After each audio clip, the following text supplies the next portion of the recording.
Good morning, YouTube. It's 10 a.m. in the great state of Texas, and we are doing another epoxy project. But this one is going to be a little bit smoother than the previous one that we did last week. So, fun fact about this project for this week, this is another bowl blank that I literally have had in my workshop for the past month and a half, 2 months nearly. And this one is going to turn out a lot cooler than last week's project, I think. This is probably one of the coolest epoxy workups that I've ever done. All we're doing is taking some black fine glitter, taking a little bit of white mica powder, mixing that all up, and then we're going to make 2 bowl blanks, a lid, and a main body of the pot. So just like last week's project, you can see that I'm in shorts. You know why I'm in shorts? Because it's West Texas, and the weather changes every 10 minutes. And when I did this workup initially 2 months ago, it was pretty nice, and literally the weather changes from hot to cold to freezing to scorching hot, and you know that's going to affect the epoxy here in a little bit. But just mixing this up, really cool black looking glitter and just that cool sheen in it. And here is the other mistake that I've made after nearly doing woodworking for 6 years.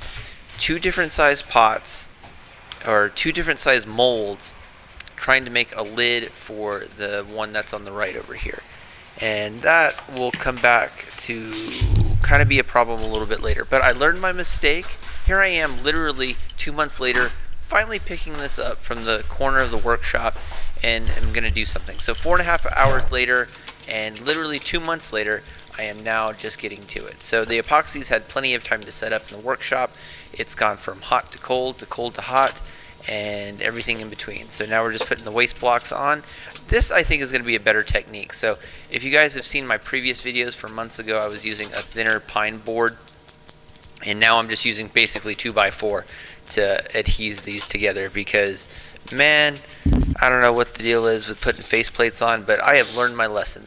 The lesson is drill guide holes and use your damn impact driver, because that's about the only thing that is allowing me to put these on without any kind of real noticeable difficulty, which is basically, look how easy this is going in. It's just like bloop, bloop, just goes in nice and smooth. So not a whole lot of issues here. The issues are going to come here in a little bit, but that goes on pretty smooth, and that's like half the battle with me, is just getting the damn faceplate on. So we're going to get this onto the lathe, and then we're going to start spinning this down. So this project was very similar to last week's project. However, I learned my lesson. So since the bowl and the lid are 2 different sizes, I had to work down a lot more material on this one, on the actual, main body, which is what you're watching here. And just like everything else, we turn it down into a nice cylinder shape, just trying to get off as much material as possible. And then, just trying to make everything go smooth. However, again, just like last week, I haven't worked with epoxy in a long damn time. So I had this like great chip out, and if you watched the previous clip in slow motion, I ended up throwing my chisel because this scared the hell out of me. And when you get stuff like this is just aggravating, because you've been working on it, everything's going smooth, and then out of nowhere you get this crazy chip out from just a little nick on there that ends up being this catastrophic thing. But I'm like, okay, take a breath, calm down, and it takes a lot longer to work out those problems, because you just have to basically work it layer by layer. You get so much chatter on the chisels that you're just like, my God, I hate working with epoxy. I love working with epoxy. It's probably one of my favorite things to work with overall.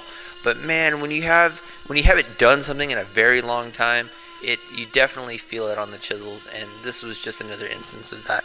And I know I need to change the actual chisels, the head on those carbide tools, but I just haven't, and I paid the price for it. And you can see my shoddy camera work here, trying to go from a low angle, but basically you're just looking at the tailstock. But bam, there it is, finally. I know, I need to work on my camera work too, but I can't afford a full-time camera guy. I am the full-time camera guy, and he's not very good. But anyway, got a majority of those giant chunks completed, and have worked those out completely. And now we're just coming back and making the mortise. And just every time I do this, it's just damn terrifying, because you get a little bit of chatter, or you get a little bit of a nick that gets in there with the carbide tool, and then it just completely blows up your project altogether. But tried to learn from my mistakes of last week, and admittingly, I want to say that it did go a lot smoother. My head was in the game for this one, but we just ran into problems like we typically will do. I don't see, any other big problems for the remainder of the video.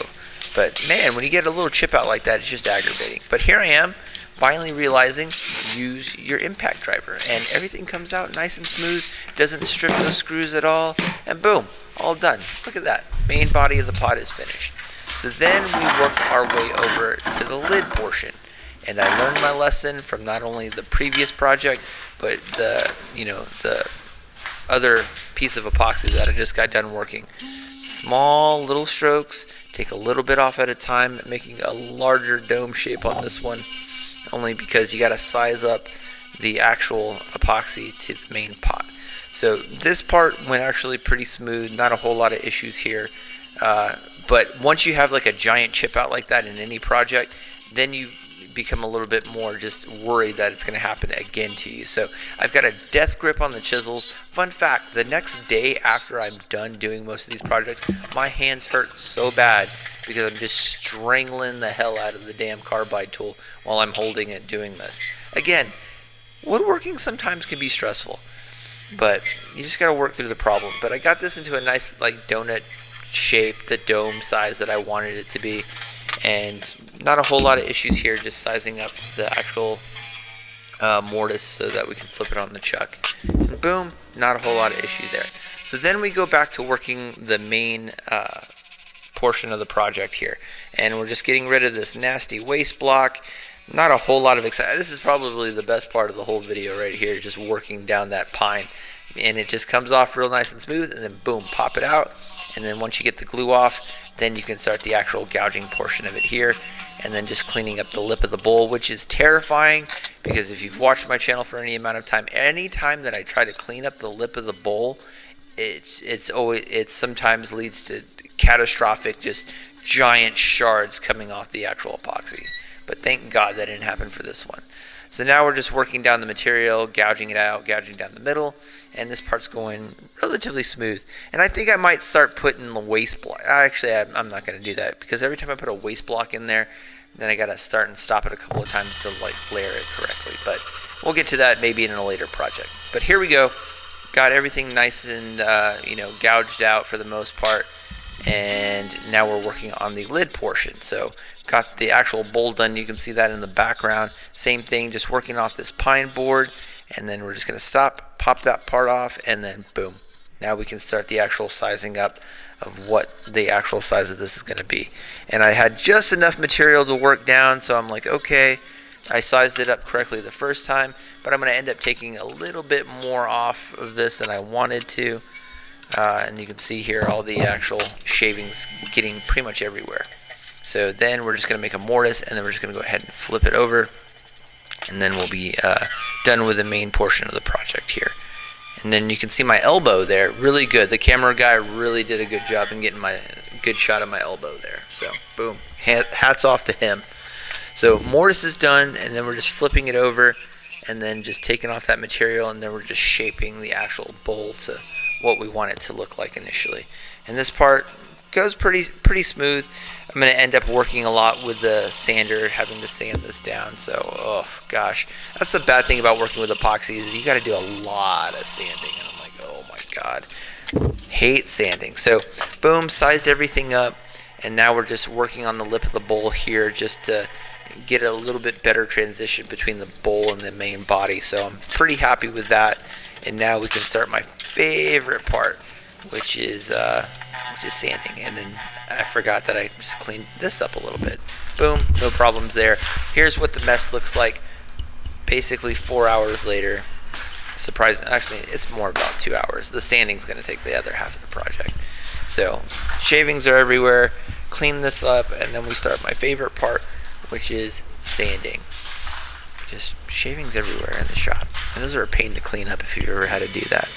But anyway, going from 320, worked our way up to 1,000 grit on both the main body and the lid of the bowl. And then we're going to do some wet sanding here in just a little bit. Again, the camera guy does a great job of just getting a majority of just my torso. But here we are, just once we got everything sanded down, now I'm just working on making that little divot so that we can actually do the light bright peg a little bit later, which is going to look really cool. So then once I did that, everything's pretty much done at this point, and then we go through all the micro meshes all the way up to the highest polish that we can do, and it looks pretty cool. So once we get to this part, I'm pretty happy, and now we're just going to hydrate it with the wood wax, shine everything up real nice and neat, and it looks really cool. I love the sparkle in this one. Sparkle looks really cool. Pretty happy how this turned out overall, other than that catastrophic chip out that just made me throw my chisels. Don't throw your chisels, just take a deep breath. It's way better for both you and the chisels overall. But looks really cool. Get this cool galaxy type of effect with it. And then here in a little bit, once we do the light bright peg, we'll be all done. Everything's nice and polished, and overall really happy compared to last week's project. Just that last week's project for real.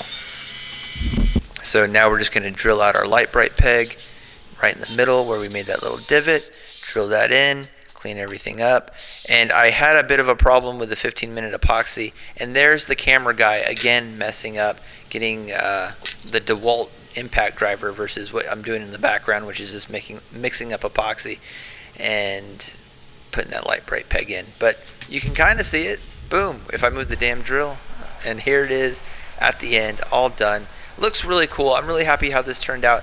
A lot better project compared to last week. You can see all that really cool color come out of it, the sparkles and that dark mica white powder. Cool colors essentially. But overall, hope you guys liked it. Hope you got something out of it, and more epoxy in the future, and I'll see you guys in the next one. Alright guys, peace.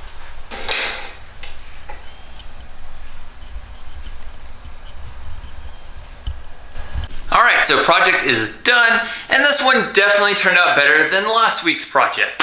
So if you guys saw last week's project, you saw that it had a lot of issues as far as like the lid and everything, but this one was definitely a better fit. So not perfect, but the epoxy ones never are, not as well as the wood ones, and I think the clear light bright peg definitely gives it a little bit extra oomph. So really like this color. Again, this one has also been just sitting on my cabinet for like a month and a half, and I finally got around to it. And I'm starting to get back into the groove of like working with epoxy again, because man, is it, and I need to change the damn chisels. 1000% need to do that. But overall, really happy how this little guy turned out. Really cool looking dude. And yes, it looks all the same, but I don't care. This is my channel. I'll make whatever I want. So boom, I like this guy. So hope you guys liked it. Hope you enjoyed it. It's starting to get really hot here in Texas. It's like 80 degrees in the workshop, which is nothing to what's coming up in the next 2 months. It's gonna be like 100+ degrees in here. So cool little project. Happy about it. Love the color. Got some other things coming up. So I'll see you guys in the next one. All right, peace.